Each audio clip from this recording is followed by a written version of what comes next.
नमस्कार दोस्तों, हिंदू पंचांग के अनुसार वर्ष 2021 का पहला सूर्य ग्रहण ज्येष्ठ मास की अमावस्या के तिथि को लग रहा है। दोस्तों, ग्रिगोरियन कैलेंडर के अनुसार ज्येष्ठ की अमावस्या तिथि 10 जून को पड़ेगी।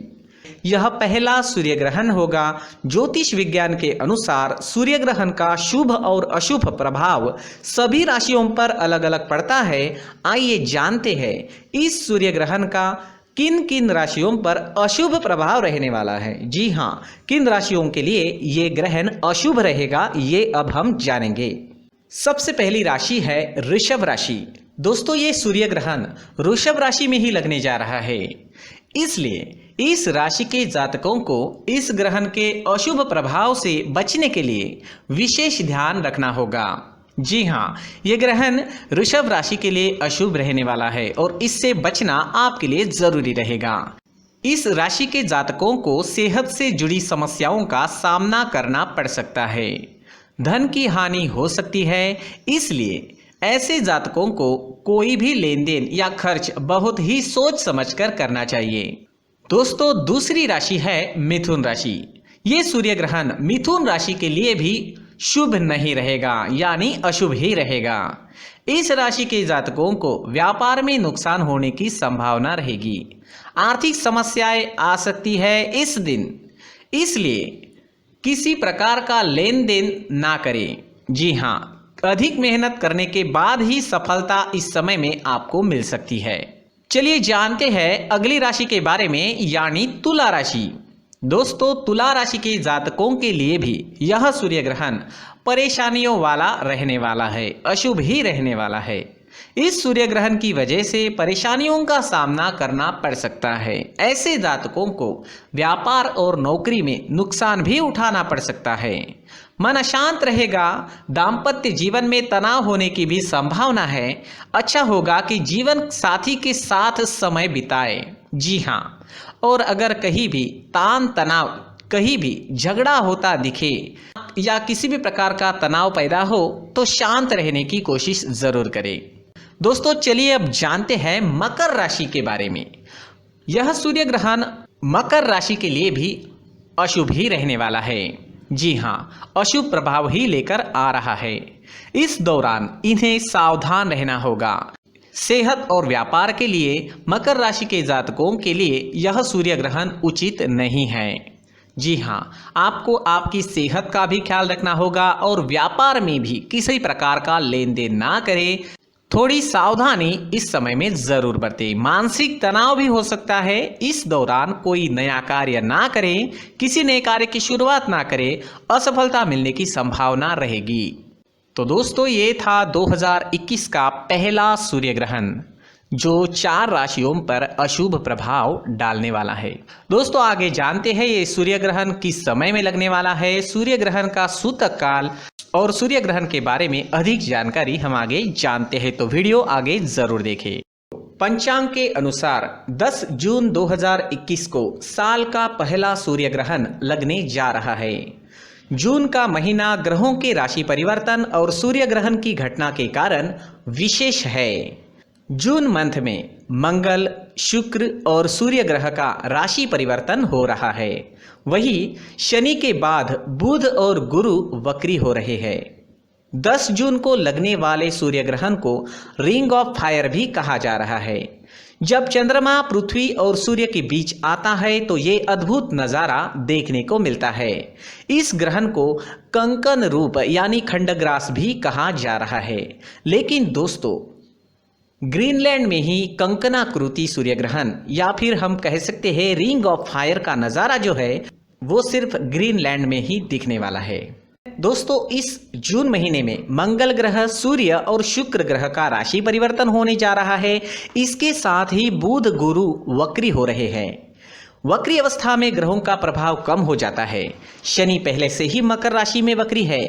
ऐसे में शनि को भी जोड़ लिया जाए तो जून माह में 3 ग्रह वक्री होने जा रहे हैं।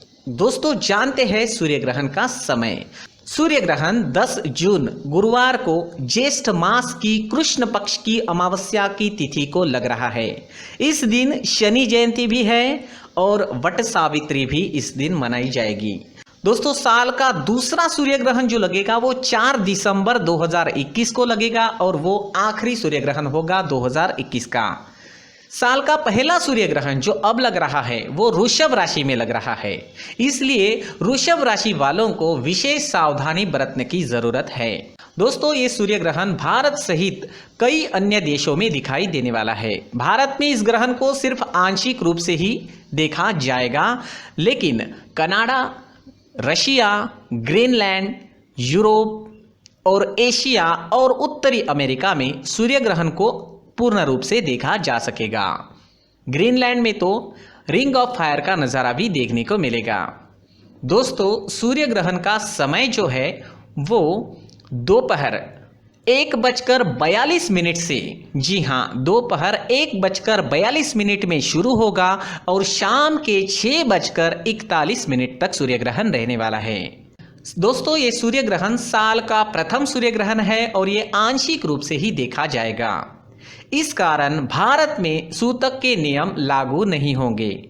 सूतक काल में शुभ और मांगलिक कार्य नहीं किए जाते हैं। जब पूर्ण सूर्य ग्रहण होता है तो ग्रहण आरंभ होने से 12 घंटे पूर्व सूतक काल आरंभ हो जाता है। आंशिक होने के कारण मंदिरों के कपाट भी इस समय में खुले ही रहेंगे, बंद नहीं रहेंगे। दोस्तों सभी राशि के लोगों के लिए जीवन में आगे बढ़ने के लिए कुछ जरूरी बातें वीडियो में आगे बताई गई है, तो वीडियो आगे जरूर देखें। नमस्कार दोस्तों, व्यक्ति को अपने जीवन में सफल होने के लिए मेहनत के साथ साथ भाग्य का साथ होना भी बहुत ही आवश्यक होता है। अगर व्यक्ति का भाग्य उसका साथ देता है तो कम मेहनत में ही अधिक सफलता प्राप्त होती है, परंतु कई बार ऐसा देखा गया है कि व्यक्ति के जीवन में कई ऐसी घटनाएं घटित होती है जिसकी वजह से उसको बहुत सारी परेशानियों का सामना करना पड़ता है और इस स्थिति में व्यक्ति को बिल्कुल भी समझ नहीं आता कि ऐसा क्यों हो रहा है। दरअसल आपके घर में ही कुछ ऐसी चीज़ें होती है जो हमारे भाग्य को प्रभावित करती है, हमारे जीवन को प्रभावित करती है और उन चीज़ों के आसपास होते हुए भी हमें वो चीज़ें नज़र नहीं आती। वह चीज़ें हमारे चारों तरफ एक अजीब सा घेरा बनाकर रखती है, परंतु हम उसको नहीं देख पाते। इन चीज़ों से हमारे घर में और हमारे जीवन में नकारात्मकता फैलती है, जिसकी वजह से हमें नुकसान उठाना पड़ता है, जिसकी वजह से हमें भारी नुकसान उठाना पड़ता है। हम पूरी तरह से कंगाल हो सकते हैं। हम सोचते हैं हमारे जीवन में हमारी ग्रोथ नहीं हो रही है, लेकिन हम इन चीज़ों पर ध्यान नहीं देते। तो दोस्तों इन चीज़ों पर ध्यान देना ज़रूरी है और वो चीज़ें अब मैं आपको बताने जा रहा हूँ। अगर आप कहीं बाहर से आते हैं और अपने जूते चप्पल इधर उधर कहीं भी उतार देते हैं तो ये अशुभ होता है, क्योंकि इधर उधर जूते चप्पल उतारने की आदत की वजह से आपको अपने जीवन में आगे बढ़ने में रुकावटें उत्पन्न होती है। इससे उन्नति में बाधा आती है। इसलिए आप अपने जूते चप्पलों को उनकी जगह पर ठीक प्रकार से रखें। दोस्तों काफ़ी लोगों को इस तरह की आदत होती है, कहीं से भी बाहर से आते हैं कहीं भी जूते चप्पल फेंक देते हैं, कहीं पर भी उतार देते हैं। कुछ लोग तो घर के एंट्री के मेन डोर के सामने ही जूते या चप्पल डायरेक्टली उतार देते हैं। ये तो बहुत ही गलत है। साथ ही कुछ लोग जूते चप्पल उल्टे रख देते हैं, उस पर ध्यान नहीं देते, लेकिन इन चीज़ों पर ध्यान देना बहुत ज़रूरी होता है और जूते चप्पल हमारे जीवन को बहुत ज़्यादा प्रभावित करते हैं। दोस्तों ध्यान रखें, जूते चप्पल हमेशा साफ सुथरे रखें और उनको उनकी जगह पर रखें। उनके लिए एक स्थान बनाएं, उस स्थान पर रखें। अगर कोई व्यवस्था उनके लिए की है तो बहुत ही अच्छी बात है, वहां पर उन्हें रखें, साफ सुथरा रखें। जूते चप्पलों को उनकी जगह पर कुछ इस तरह से रखें कि वो देखने में भी अच्छी लगे। अगर वो चीज़ें देखने में अच्छी लग रही है तो फिर उनसे नेगेटिव एनर्जी उत्पन्न होने की संभावना बिल्कुल भी नहीं रहेगी। तो दोस्तों इस बात का ध्यान ज़रूर रखें। साथ ही दोस्तों एक और बात है जिस पर आपको ध्यान देना बहुत ज़रूरी होता है। हमारे घर के छत के ऊपर जिन चीज़ों का हमें काम नहीं होता है उन्हें हम घर के छत के ऊपर रख देते हैं। ऐसा करते करते देखेंगे तो घर के छत के ऊपर कबाड़ जमा दिखता है। जी हाँ, जो चीज़ें हमें लगता है आगे जाके हमारे काम में आ सकती है वो हम घर के ऊपर रख देते हैं, लेकिन वो चीज़ें तो काम में नहीं आती, हमारे जीवन पर वो चीज़ें बहुत ही गहरा नेगेटिव इफेक्ट डालती है। इसलिए हमारे घर के ऊपर का जो भी एरिया है वो पूरी तरह से साफ सुथरा रखें। जी हाँ, साफ सुथरा रखना है। और एक भी बिना काम की चीज हमारे घर के ऊपर नहीं रखनी है दोस्तों। नहीं तो हम जीवन में मेहनत करते ही रहेंगे और हम जितना पा सकते हैं उतना नहीं पा सकेंगे, क्योंकि ये चीजें हमें कहीं ना कहीं हमारे जीवन में पीछे रखेगी। इस वजह से घर के छत को पूरी तरह से साफ रखें, पूरी तरह से साफ सुथरा रखें, क्लीन रखें।